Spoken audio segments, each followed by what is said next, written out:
What's up, everyone? I'm Dimebot, and welcome back to Flight Sim and 2024 Favorite Places to Fly. Today we are in the North Central United States. We are actually not too far south of Bismarck, the capital of North Dakota, but that's not what I'm interested in today.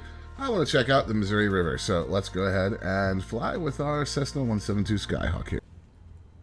Alright guys, here we go. You'll notice this is a grass strip. There are other airports around here that are not grass strips, but this should be just fine for our purposes. You'll see the river right there on our instrument panel. Just going to go ahead and give ourselves a roll and get flying here. 172, of course, very, very easy to get off the ground.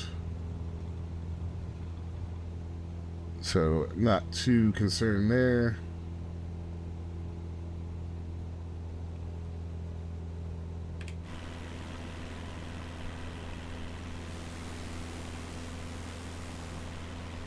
Alright, so I said I wanted to check out the Missouri River because rivers are just really, really interesting to see from the air.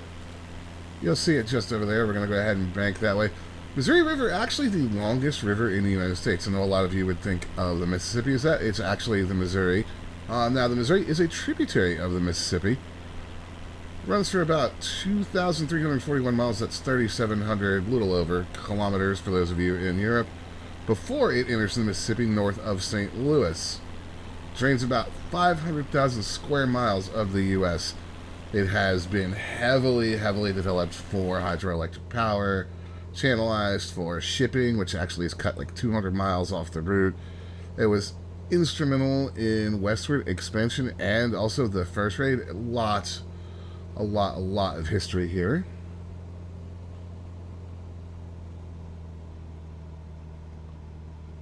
Trim her up a little bit. There we go. Beautiful country.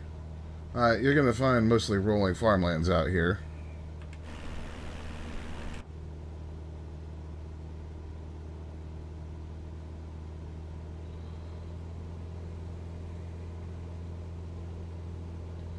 And there is the river.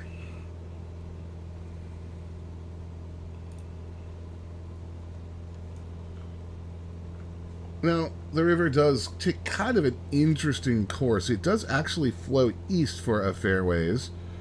It starts in the Rocky Mountains. There's 3 streams that form the headwaters of it.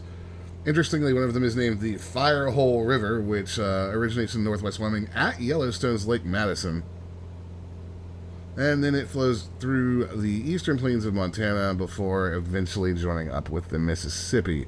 So, quite a lot here.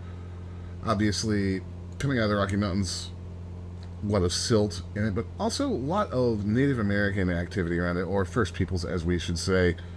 And then the Europeans came, and of course there was all the fur trade. But as we come out over the river, you see that it is not as wide as you might initially think. It is a kind of meandering river at this point. Certainly a wide river, but nothing compared to, say, the Mississippi if you've ever flown over it. And we can see the course of it here as it widens and narrows. I'm going to turn us to actually head downriver. And one of the things that is very cool about following rivers in the game is, 1, it's a very easy visual navigation aid, but 2, you really get to see the way that they've affected the landscape, because the sim does use those satellite photos. You see the way they've carved their way through things like mountains, bluffs, shaped plains. It's always really interesting to see.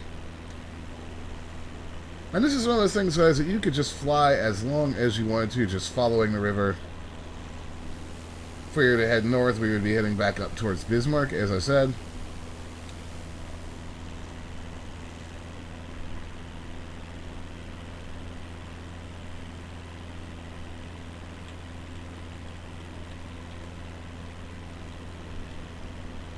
But just really, really a really cool sight, especially with all the clouds that we have today with the jet stream. So yeah, just something to check out, guys. Don't sleep on flying along rivers. There's tons of really interesting ones out there in the world.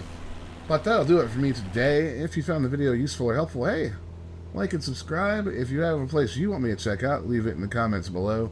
And if you're here to the end, well, watch time is key on YouTube. So thank you very much. My name is Dimebot, and I will see you guys next time.